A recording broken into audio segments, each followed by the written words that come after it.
Hala, ilang araw na nga lang at papasko na. Nakapamili na ba kayo ng inyong mga pangrekado sa salad? O di kaya naman ay mga sauce para sa iyong masarap na spaghetti? Meron ka na bang mga cream para sa iyong graham cake? Eh yung mga nata di coco ba ay nabili mo na nga rin ba? Kami nga ng mga kaibigan ko ay ngayon pa nga lang mamimili ng mga panghanda natin sa bagong taon at Christmas. Kaya pumunta ulit kami ngayon dito sa Angel's Camisado Philippine Store. Ito na nga yung ikalawa naming beses na pumunta dito. At ngayon nga ay tapos na yung construction, pati nga yung kanilang tabi-hoday. Kaya naman tara, pasukin na natin. Pagpasok nga namin sa loob ay grabe, napakadami nilang stocks ngayong araw. At talaga nga namang feeling ko, puro nga ito panghanda sa Pasko at bagong taon. Weekdays nga kami pumunta ngayon dahil alam nga namin kapag weekends ay napakaraming tao dito sa Angel's Camisado. At pinuntahan ko na nga yung mga paninda nilang gatas dahil nga syempre number 1 na handa natin sa bagong taon at Pasko ay itong mga ganito. Talaga nga namang kumpleto ang kanilang mga items para makagawa nga tayo ng mga buko salad at fruit salad. Marami nga rin sila ngayon naka-ready ng mga tomato sauce dahil nga pagpapasko ay bidang-bida ang spaghetti, Filipino style pa nga eh. Ito pa nga yung isa nating kailangan kapag magpapasko at bagong taon, ang dami nilang stocks ngayon. Pasok na pasok nga ang presyo nitong ating fruit cocktail at iba pa nilang gatas na panggawa ng salad. Full stock din ang kanilang coconut meat para nga sa ating pangbuko salad. Ang mura nga rin ng coconut gel, nasa 300 yen lang. At isa nga sa pinunta namin dito ay itong mga pansit dahil syempre kapag bagong taon at Pasko, kailangan may pansit, papahaba nga ng buhay. At kung naghahanap ka naman ng mga pampalabok ay meron din talaga sila dito. Ang sarap ng mamili ngayon dito sa Angel's Camisado.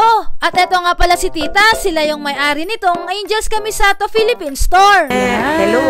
Merry Christmas advance. Yun. Pasyal na kayo, marami na kaming mga kakanin dito.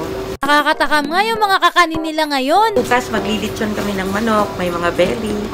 Tita, nung sa next week, yung bago mag-New Year, bukas ka na? Kahit 30, bukas pa rin? Hindi 20, hindi. 25 lang siguro kami magpahinga. 25. And then dire-diretso na. Ayun, okay. Walang problema. Everyday kami until New Year. Basta po, pag weekdays, 11 ang open. Or pwede ngayon, this year, maaga, 9 o'clock. At ayun na nga guys, December 25 nga lang daw sila magko-close and then open sila until December 31. At dahil nga Christmas season at magno-New Year ay mas maaga silang mag-o-open ng 9 AM nga ng umaga. Pero pagdating nga next year ay balik na sila sa original time na 11 AM kapag weekdays.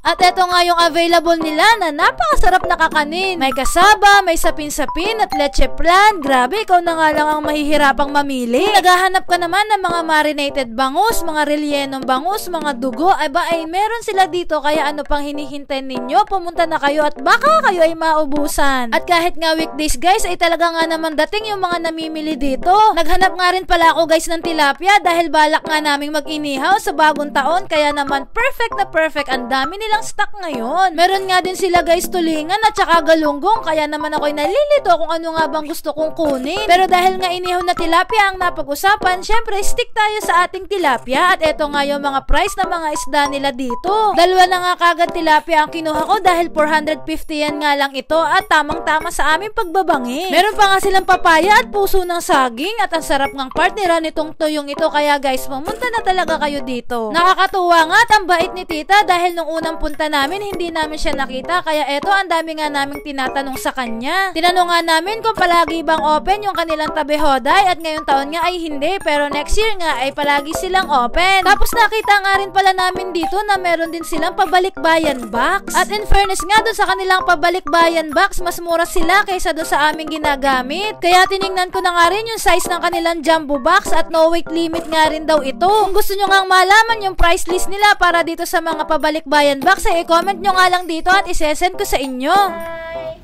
Ako po si Buhay Japan. Follow nyo po ako. Suportahan din natin ang Facebook page ni ate na Buhay Japan. Talagang level up na nga rin dito sa Angel's Camisado dahil meron nga silang palitsyon manok at saka litsyon belly. Kaya nga kung busy ka ngayong Pasko or bagong taon, abay sagot ka pa rin ng Angel's Camisado. Kaya hanggang maaga pa ay pumunta na kayo dito dahil baka nga pag malapit na magpasko at bagong taon ay magsiksikan na nga kayo dito. Pwede mo nga rin silang kontakin sa kanilang Facebook page kung gusto mong magpa-reserve. Hanggang dito na lang muna. Jane!